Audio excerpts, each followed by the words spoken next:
বিভিন্ন প্রতিবাদ হচ্ছে, সকল প্রতিবাদকে সাধুবাদ জানায়। তারপরেও বারবার একটা আওয়াজ কানে আসছিল যে মেরুদণ্ড শক্তওয়ালা সেই মানুষটার প্রতিবাদ কেন এখনো শুরু হচ্ছে। আলহামদুলিল্লাহ, যখন আমি খবর পেলাম ভাইজান ভাঙড়ে বিজয়গঞ্জের এখানকার ছেলেরা সদস্যরা তারা ভাইজানকে নিয়ে এই প্রতিবাদ সভা আওয়াজ তুলতে যাচ্ছে, আমি মনে করলাম আল্লাহ কবুল করুন।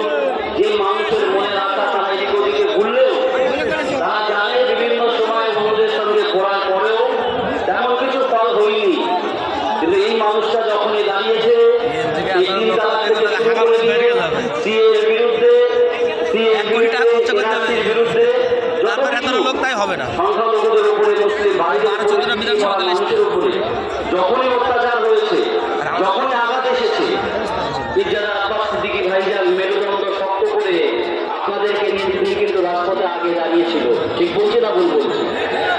আজকের দিনে সেইখানে তিনি আবার আমার আগে বলেছেন এবং আমিও রিকোয়েস্ট করেছি, কিছু ক্ষোভ, কিছু দুঃখ, কিছু অভিমান তার মনে আছে, এটা আমাদের জানার জন্য বাকি নাই।